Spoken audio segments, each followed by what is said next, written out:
I want to start with all the positives from Sunday Night Football. Alex Smith, Ron Rivera, and the Washington football team, even if they went 7-9, they are a pretty awesome combo given what they have overcome. So let me just sit here for a moment and talk about the positive here, and then we're going to get into the absolute dumpster fire that is the Philadelphia Eagles and their organization and what in the world Doug Peterson was doing in deciding to pull Jalen Hurts and put in Nate Sudfeld. So let's start on the Alex Smith side. They should rename the Comeback Player of the Year award in Alex Smith's name. They should rename it the Alex Smith Comeback Player of the Year award because I don't believe anyone has ever been more deserving of a Comeback Player of the Year award.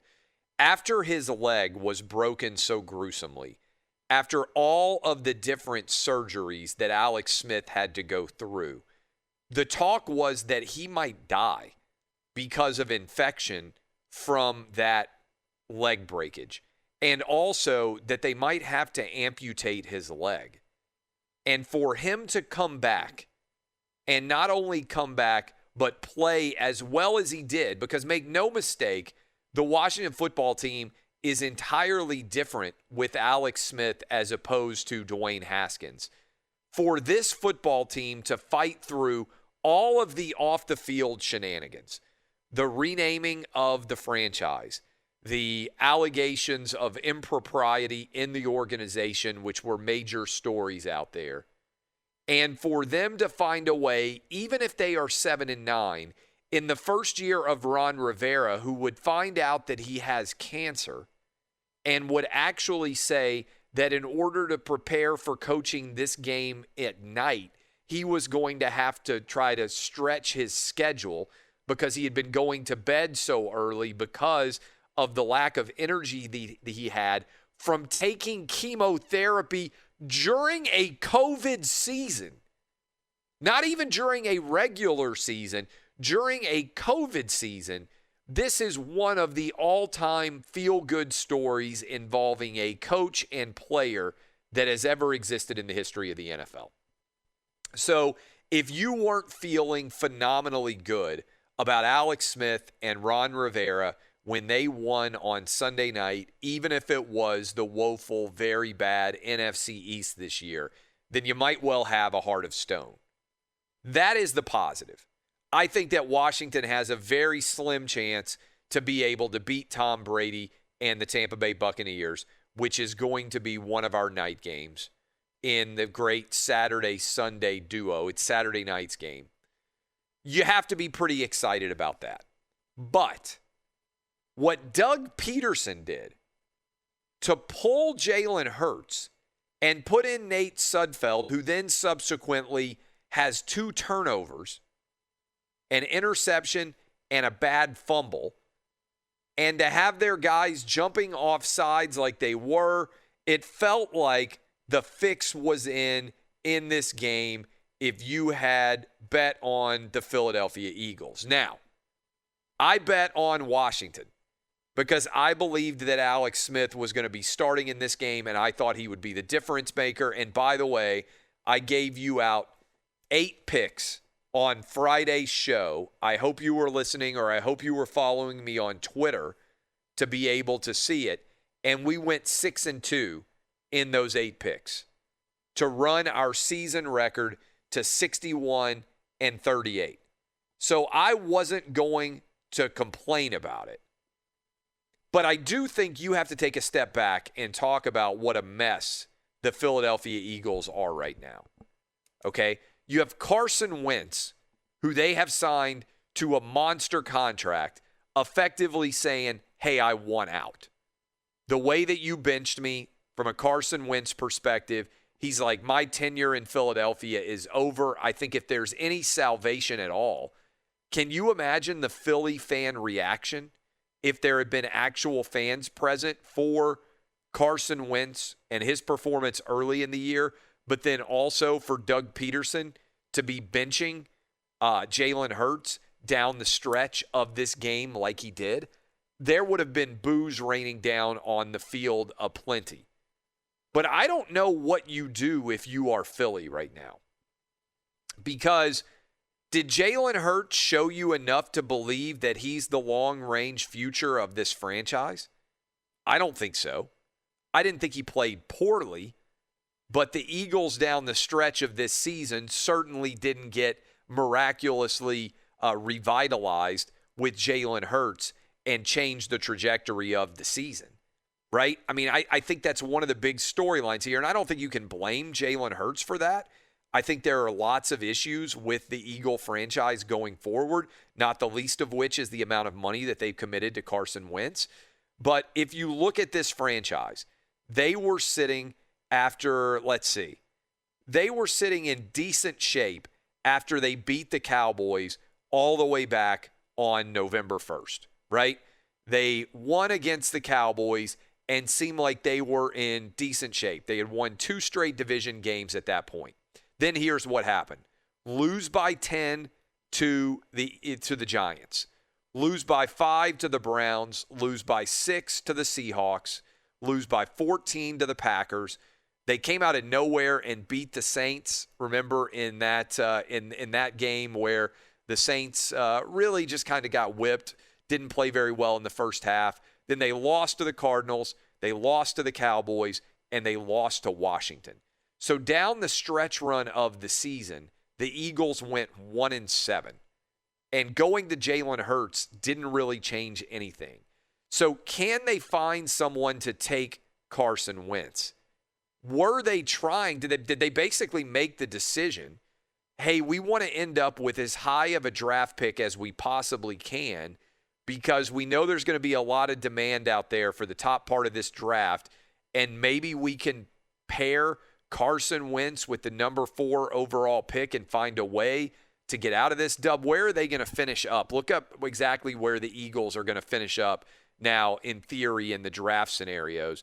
But I think there are just a lot of questions out there for the Eagle franchise in general. When you came into this season, you were favored to win the NFC East right alongside of the Dallas Cowboys. Instead, you completely fell apart, and right now you are set up to have a number 6 overall pick. And if you had won this game, you would have had the number 9 overall pick. I'm sorry, I don't know that really makes enough difference to try to go out and appear to be losing intentionally, which is what it seemed to me like they were doing. So I've been on this. I'm not going to get on this. I'll probably talk about it later this week more. I don't think you should be able to host a home playoff game just because you win your division. If you want to guarantee a division winner a playoff spot, that makes sense. But I think the Tampa Bay Buccaneers deserve to be playing this game down in Tampa. Instead, they're going to go to Washington, and they're going to play against Ron Rivera and Alex Smith, which is actually a pretty decent story in that respect. With that in mind, I expect for Tampa Bay to have the best and easiest matchup of anybody in the wild card rounds. Even though they have to go on the road, if you told me I had to pick one team in a survivor pool perspective, I would go right now with the Tampa Bay Buccaneers as the most likely team to go out and win this one against Washington. And in fact, if you look at the FanDuel numbers, Tampa Bay, as we told you they would likely be, is nearly the biggest favorite in the entirety of the NFL playoffs. The Saints are a bit bigger favorite over the Bears, but of course the Saints are playing at home. Tampa Bay is over a touchdown favorite against Washington on that Saturday night football game. So, worth paying attention to there to see exactly how all of that ends up shaking out. Here are the other matchups. So I feel like Tampa Bay is going to beat Washington. I just don't think Washington's going to be able to score enough, and that Tampa Bay offense is really starting to roll. Then we've got the Saints hosting the Bears. I feel good about the Saints in that one, even though the Saints have had a very difficult postseason, to be sure, over the last 3 years, losing on the final play. And the Rams are going on the road against the Seahawks in what should be an absolute Donnybrook.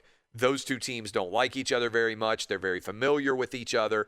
I feel like that will be a complete defensive struggle, and the Rams are going to try to take the air out of the football in that respect. But To me, the big storyline from Sunday Night Football is people say all the time in the NFL it's impossible to intentionally tank in the NFL. I think you have to call that into question with the decision to pull Jalen Hurts and put Nate Sudfeld in. And by the way, I don't think that's very fair to Nate Sudfeld either, because you're really kind of putting him in a position where he's going to be questioned in a big way based on why he's even in the game in the first place. But you want to look at what a dumpster fire scenario is. Look, there are a lot of teams out there that aren't going to make the playoffs that are going to feel pretty good about themselves even without making the playoffs. For instance, if you're a Charger fan right now, I think you have to be sitting around saying, my goodness, this is the best possible scenario that we could be in, even though we missed the playoffs. Justin Herbert came in, and he looked phenomenal, and we feel really good about the future trajectory of the franchise because of how good he looked.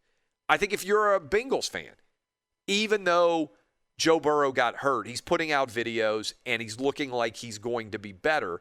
I think you saw enough glimpses of solidity there that you can feel very good about potentially the future with the Bengals if Joe Burrow can come back healthy.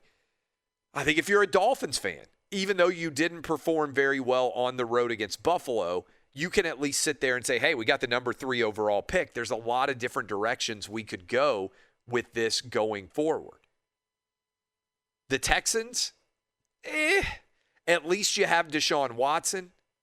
But I can't believe that they are going to have to give up the number 3 overall pick in exchange for Laramie Tunsil. It's like Bill O'Brien's final revenge for him to be able to kind of take advantage of that going forward is really tough. And by the way, there's a report out there that Bill O'Brien's meeting with the Alabama Crimson Tide. Maybe Nick Saban is thinking about bringing him in as the latest misfit toy that's going to turn into a coaching juggernaut if you look at what happened with Steve Sarkisian. That's a crazy story, by the way. And we're going to probably break that down later this week. But Texas, there's so many different storylines breaking over the next several days. Certainly a lot of coaches going to be fired, a lot of different moving parts, rumors of Urban Meyer to Jacksonville. But how about Texas just out of nowhere after they had made that commitment, and I put commitment in quotation marks, when it seemed like Urban Meyer turned them down for the Texas job, that all of a sudden they are like, oh, you've always been our guy, Tom Herman. We're sticking with you. And then, boom, I got to be honest with you, kind of out of nowhere, right? Don't you think? I mean, that kind of came completely out of nowhere that they suddenly make the decision to move on. And now Steve Sarkisian is headed to Texas. I mean, that story is just wild in and of itself. But to me, it kind of feels like the NFL, which did a phenomenal job getting all these games in, it kind of feels like to me this Sunday Night Football, the way it kind of is going to hang out there, the last game is going to leave some people angry at the Eagles for what they did. And you saw the Giants players reacting and everything else. Let's not pretend that the Giants had some incredible season. They went 6-10, okay? They were thoroughly mediocre. They should have never been in a position where they could even worry about making the playoffs because their team and their division was so bad.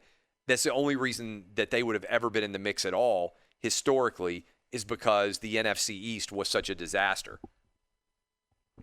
And by the way, how perfect was the way the Giants game ended, speaking of the NFC East as a disaster? Running back breaks into the open field, gets the first down, and then just basically drops the football for the Giants and ends up sitting on top of it before he finally rolls over and recovers it. It looked like the Cowboys might get an opportunity to actually come back there. And I do have to give props because this was actually pretty funny associated with that. How about the decision of Xavier McKinney, who made the last pick against the Dallas Cowboys? How about the fact that he immediately went and tweeted Skip Bayless and said, "Happy belated New Year, Skip," because Skip Bayless had tweeted, "Glad the Giants took the Bama safety Xavier McKinney. I didn't want the Cowboys to take him." And then he picks off Andy Dalton to effectively end the Cowboys season and then hops on Twitter and says, "Happy belated New Year, Skip," with a smiley face. That's pretty phenomenal.